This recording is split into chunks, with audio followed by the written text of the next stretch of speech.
ఉదయ బ్రహ్మస్వరూపం మధ్యాహ్నేతు మహేశ్వర సాయంకాలేతు స్వయం విష్ణు త్రయామూర్తి దివాకర. ముందుగా సూర్య భగవానునికి నమస్సుమాంజలి తెలియజేస్తూ యోగ విద్యను అందించిన ఆదియోగి పరమశివునికి, ఆ మహాయోగ విద్యని మనకి పతంజలి మహర్షి యోగశాస్త్ర రూపంలో అందించారు. వారిరువురి పాదపద్మములకు నమస్కారాలు.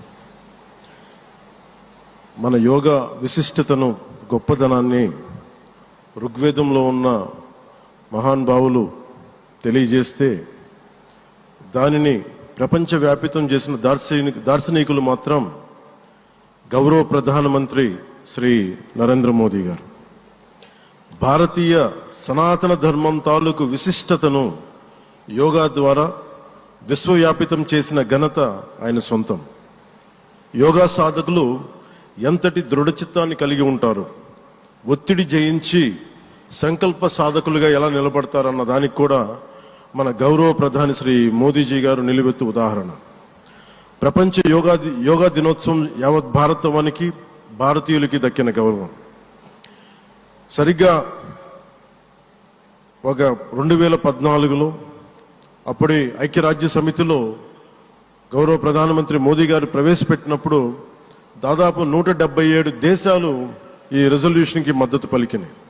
ఇంతమంది మద్దతుని కూడగట్టగలిగి ఈ రోజున మనకి 2015 నుంచి యోగా దినోత్సవం ప్రారంభమైంది.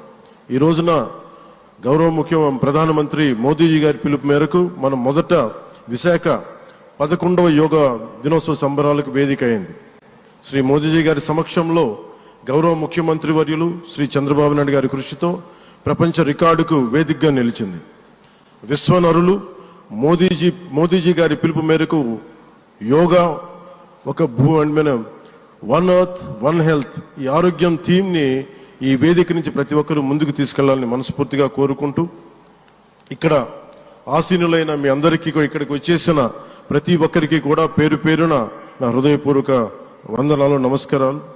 అలాగే గౌరవనీయులైన గవర్నర్ గారి శ్రీ అబ్దుల్ నజీర్ జీ గారికి, గౌరవ ముఖ్యమంత్రి శ్రీ నారా చంద్రబాబు నాయుడు గారికి, civil aviation minister Kinjarapu Rammohan Naidu గారికి, అలాగే మనకి Ayush minister of state independent charge Shri Prataprao Jadhav గారికి, అలాగే వేదిక పైన ఉన్న ప్రతి ఒక్కరికి, గౌరవ కేంద్ర మంత్రివర్యులకి, రాష్ట్ర మంత్రివర్యులకి, ప్రతి ఒక్కరికి పేరు పేరున ధన్యవాదాలు తెలియజేసుకుంటూ సెలవు తీసుకున్నాను. జై భారత్, జై హింద్.